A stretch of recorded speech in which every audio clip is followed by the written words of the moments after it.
Okay. So, the previous class we gave you a definition of DTFT, we told you how it comes, that is if you input an e to the power j omega n kind of sequence at the input, then output becomes the same thing, but multiplied by a constant h to the power j omega. Okay. And that is a function of omega. For various omegas, it will take different values, it is complex in general, that is called the discrete time Fourier transform. And given that, you can from that you can get back the sequence h n by inverse relation. And the question point is, I mean, why only for h n? You can carry out a similar summation for discrete time Fourier transform for any sequence, not necessarily a unit sample response of a system. Because when I give you a formula summation, okay, when I give you a formula for this kind of formula for discrete time Fourier transform where A is e to the power j omega, why only h? It can be any sequence for which I can run a sum like this. It will be called the DTFT, discrete time Fourier transform of that sequence. And you can get back that sequence by the inverse transform relation, like for h n, you can get it back from its DTFT like this. For y n, you can get it back like this. For x n, you can get it back like this. Capital X to the power j omega DTFT instead of capital H, capital X here, then the same eigen sequence to the power j omega d omega integral minus pi to pi 1 by 2 pi. We have also seen that output DTFT from this comparison of the two integrals, this is y n directly and this is y n in terms of again a similar integral, but in terms of capital X to the power j omega, capital H to the power j omega. You can comparing, we wrote here that output DTFT y e to the power j omega is a product of the two DTFTs, one of the unit sample response of the system and another of the input, okay, which means convolution of the two sequences in time domain, that is in time domain. In digital frequency domain is amounts to product of the two DTFTs, then you get the output DTFT. All right, that is where I stopped. Okay.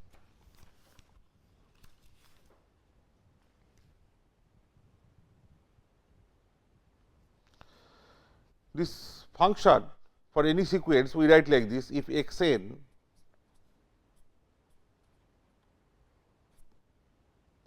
that is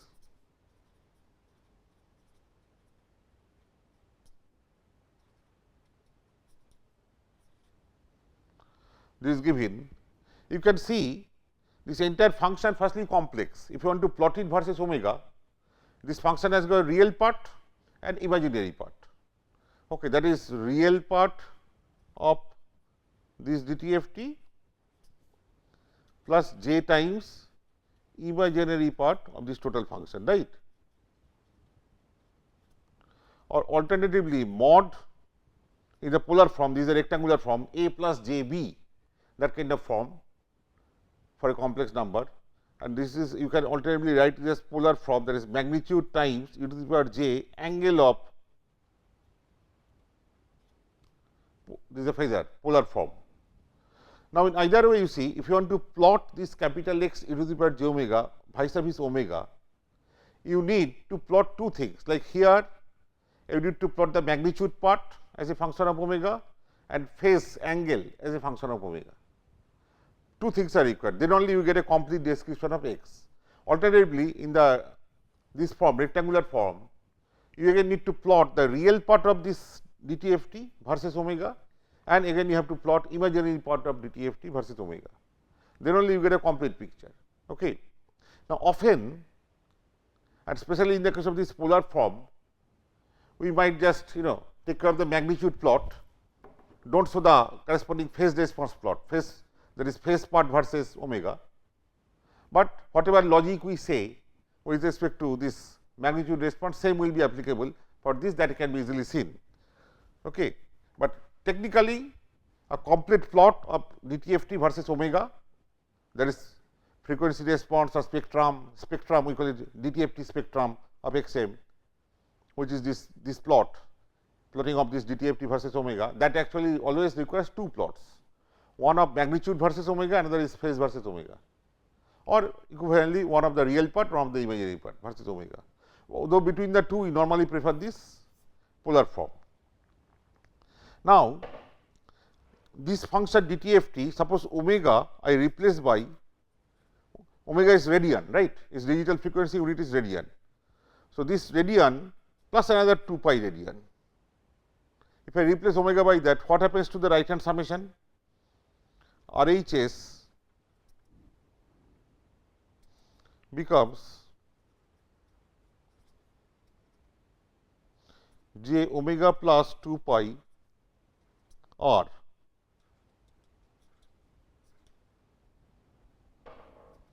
and then e to the power minus j omega r as it is, but e to the power minus j 2 pi r. E to the power minus j 2 pi r is always 1 for r, because r is an integer.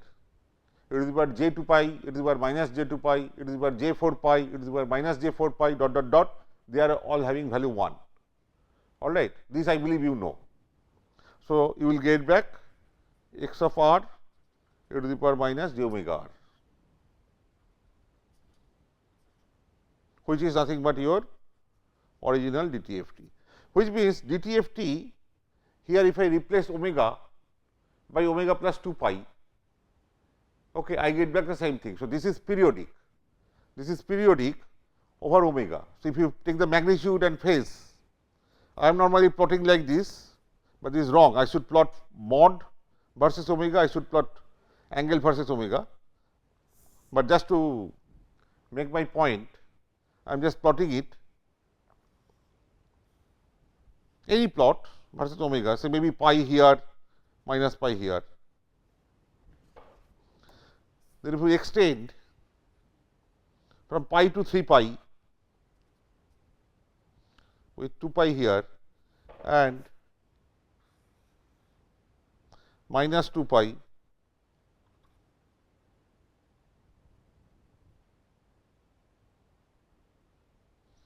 minus 3 pi minus 2 pi minus 4 pi. Here again the same thing, minus pi to pi, next period is pi to 3 pi, right. So, it will be repeated, minus pi to pi one period. Okay. I think I will redraw it, this I made some mistake here, the boundary is not correctly done. Suppose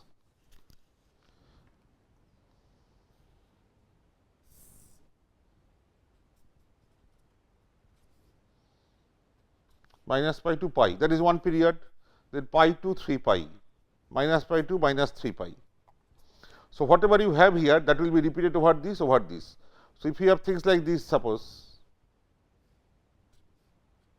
then again here there will be a gap, it will be like this. Here it was 0, so next center frequency will be 2 pi, here it was 0, next center frequency will be minus 2 pi.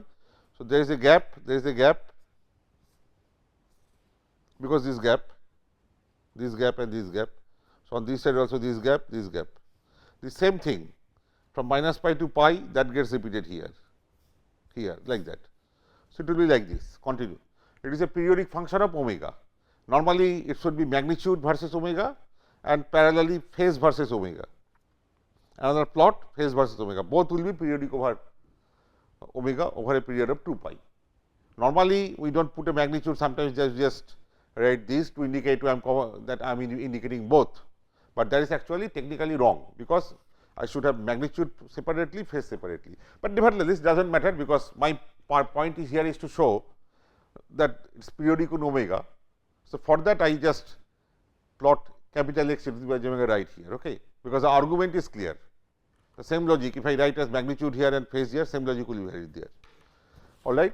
So, that is one property, important property. Then another thing which you have already seen, that if there is a convolution, suppose x n convolved with h n, you get y n, that y n is x n convolved with h n, or equivalently h n convolved with x n. We have seen by comparing two integrals, that output DTFT is product of the two DTFTs, but this we can work out directly. what is between the two convolutions, as I told you earlier, as I have been telling you, I will prefer this form. So, if you take that form, it will be H r x n minus r. Okay. So, what is this is y n.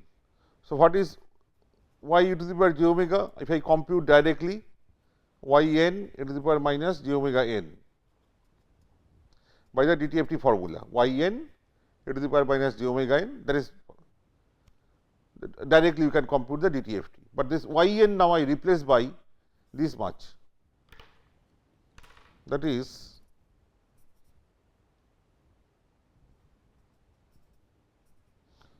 this summation comes.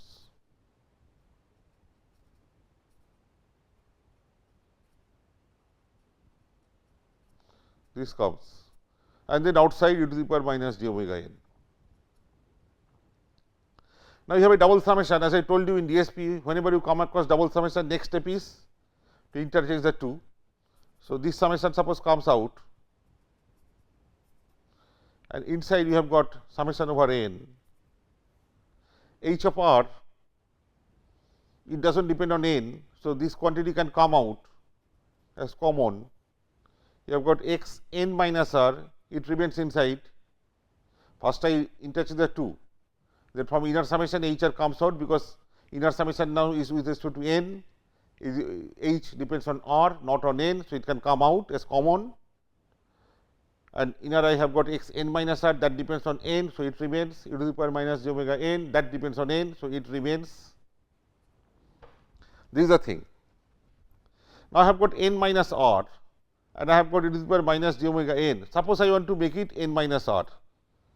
So, I have brought an extra term e to the power minus j omega minus r, that is e to the power plus j omega r, I have brought in here. So, I have to cancel it. So, I should have e to the power minus j omega r, and this means this total thing, they depend on n. This depends on n, this depends on n, but this fellow does not depend on n. So, it can again go outside this first summation, inner summation as common. So, it will be r h of r e to the power minus j omega r and summation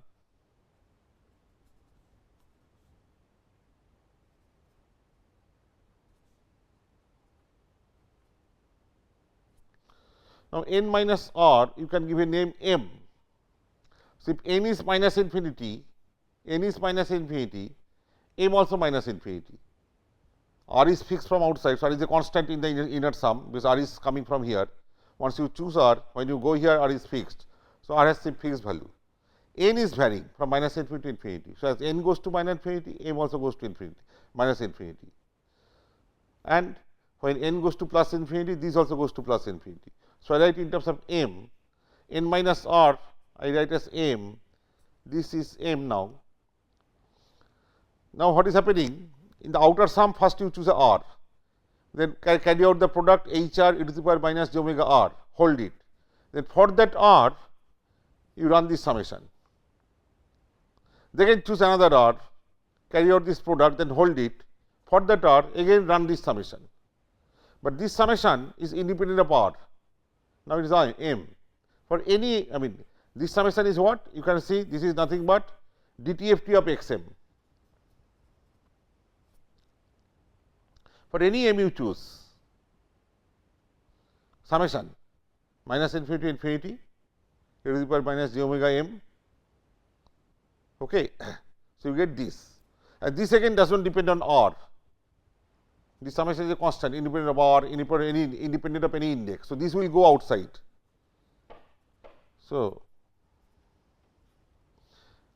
this inner, it remains. This remains as it is.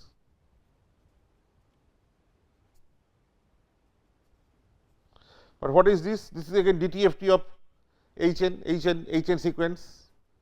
So, this is a product of,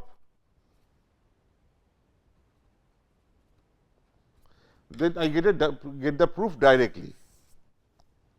All right. This DTFT is nothing but product of the two. This is direct proof. Earlier we just arrived at that by comparison of two integrals.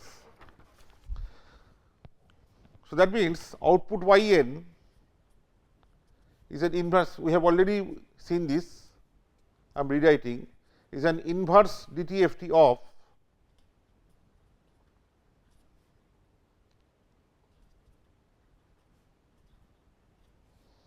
and you can write as this.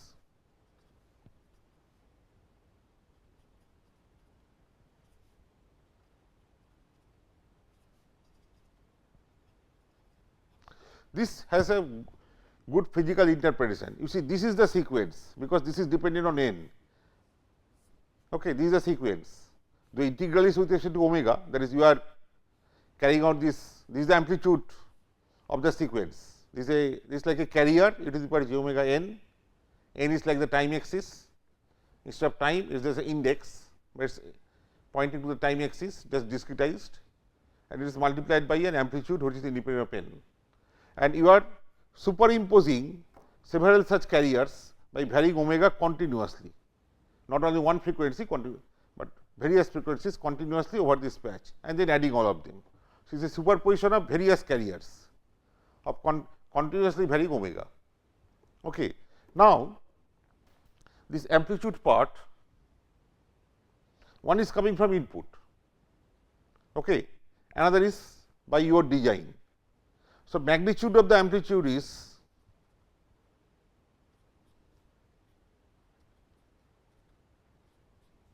okay, this is the magnitude of the amplitude. Then there is an angle part will get added with this. Okay. This you see magnitude part here, you can make it large, you can make it small by choosing this large or this small for a particular omega.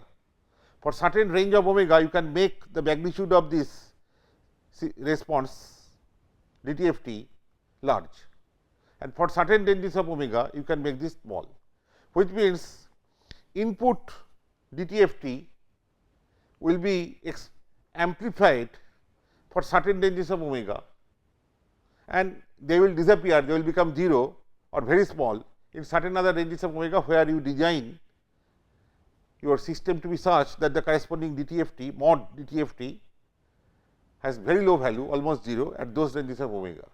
This gives rise to the idea of filtering, that input may have this mod x e to the power j omega high at all values of omega from minus pi to pi. This is a range for any DTFT minus pi to pi, suppose it has high value, same value, but I can design my h so that maybe over a range it has high value and then remaining range it has 0 value. So, when I multiply and then take the integral from minus pi to pi, only maybe from minus omega c to omega c some value, only this matters, because only during this part input function, input DTFT, and therefore, its magnitude will be multiplied by the system response DTFT magnitude. So, this part is non-zero, because this multiplied by this, but this range of omega, whatever be the input DTFT value, we call it spectrum, that will be multiplied by 0. So, those frequencies will not go through. In the integral, they will be contributing nothing. So, output DTFT will be just a product of the two. So, this part is absent, this part is absent. This is the idea of filtering, that pass certain frequencies and do not pass certain frequencies by designing this mod h to the power j omega accordingly, and thereby you know the idea of band pass filter, low pass filter, high pass filter, these things come. Okay. The next thing,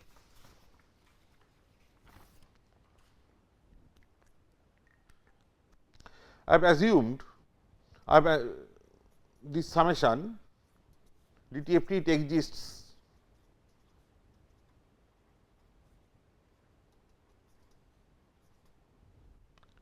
all right, but you see this is an infinite summation. So, infinite summation means that its magnitude of the summation may converge or may shoot up to infinity. If it does not converge, shoot up to infinity, then DTFT does not exist, at least for that omega you have put in, it does not exist. For DTFT to exist, mod of this for all omegas should be finite. there is mod of this should be finite. Now, I told you the other day I have done mod of a summation using the triangle inequality. You can write mod of a summation less than equal to summation of the mods. So, this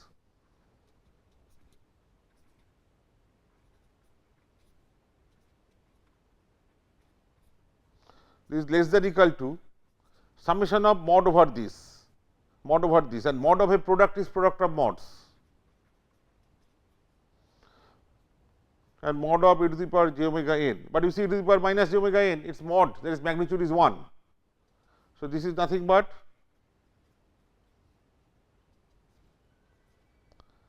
now I want this left hand side to be finite, but left hand side is less than equal to this. So, if this is made finite, then obviously left hand side also will be finite, and therefore, DTFT will exist. So, a sufficient condition for DTFT to exist is that the sequence, its mod value, and then if you sum, it should be finite. That is, sequence should be absolutely summable. We have already come across this absolute summability in the context of stability. There is given a linear shift invariant system of impulse response H, unit sample response H n. System will be stable. A sufficient condition is that its unit sample response should be absolutely summable. That is, you take absolute value and then sum over all the n, it should be finite. This is a sufficient condition. If it is true, system is always stable. Though if it is not true, it does not mean that it will always be unstable. Sometimes it can be stable also. Similarly, if this is finite, suppose this is finite, then this is finite.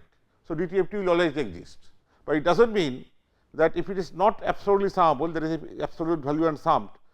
If it is shoots up to infinity, it does not mean that this LHS also shoot up to infinity, because it is less than equal to. So, right hand side can still be infinity, this can still shoot up to infinity, but left hand side can be less than infinity, that is finite. So, this is a sufficient condition that for DTFT to exist, for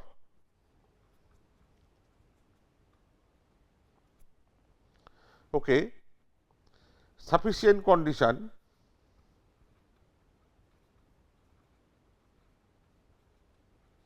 also called Dirichlet condition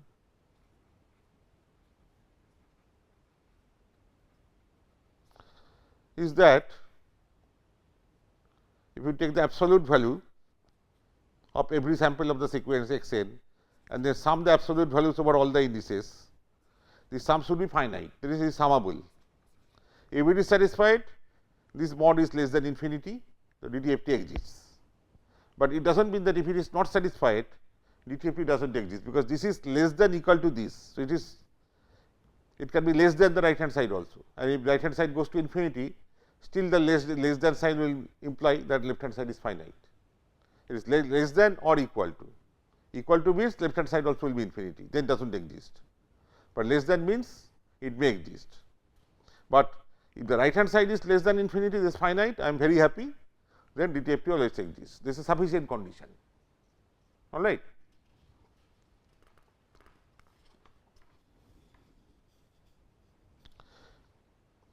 One important property is called Parseval's theorem.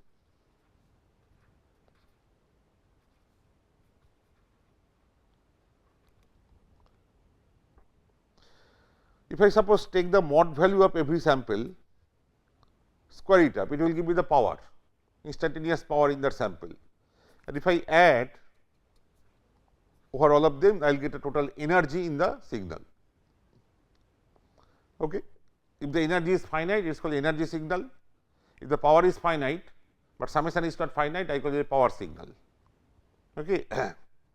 Now, suppose this is given to you and it is an energy signal, so summation exists.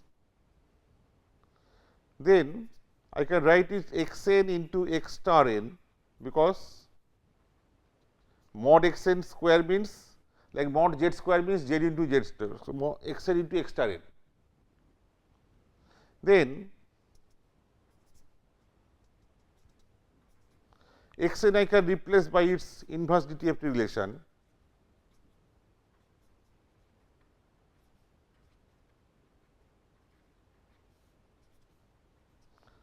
and outside x star n. Then there is a double summation. Next step is to interchange the two summations, 1 by 2 pi goes out, minus pi to pi outside with respect to omega, inner summation is with respect to n, anybody which has a value which is dependent on n will be inside. So, e to the power j omega n will be inside, x star n will be inside.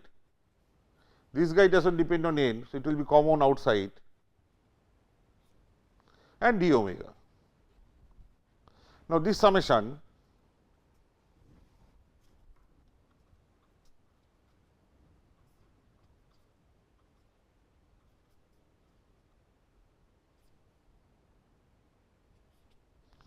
see x star n e to the power j omega n, you can write it as x n e to the power minus j omega n star.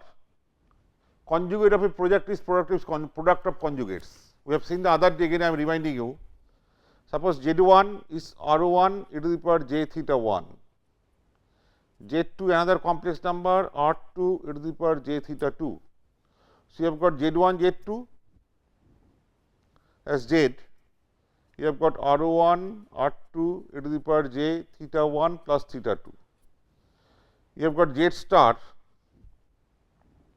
that is star of a product, it will be R1 R2 e to the power minus, this will become minus theta 1 plus theta 2, which is same as R1 e to the power minus j theta 1 R2 e to the power minus j theta 2, which is Z1 star Z2 star, right. Z1 star means R1 e to the power minus j theta 1 R2 to the power minus j theta 2.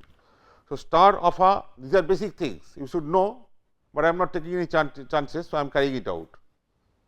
Okay.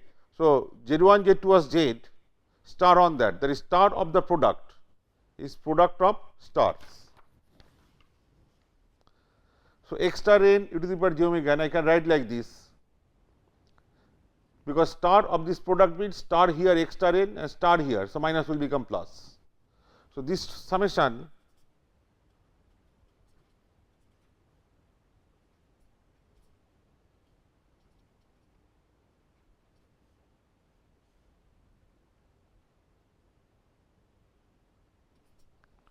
star d omega, but what is this summation?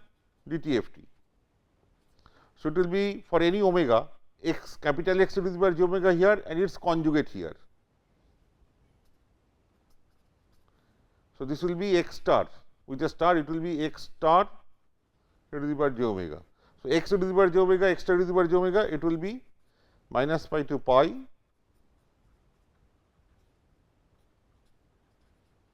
This shows that to calculate the total energy, if it is an energy signal, you square up the mod value of every sample, take the mod and then square it up.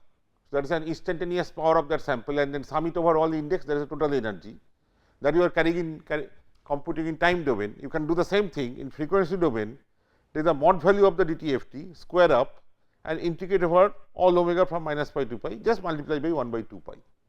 This is called Parseval's theorem. It is very much useful in many contexts. I stop here today. I will continue from here in the next class.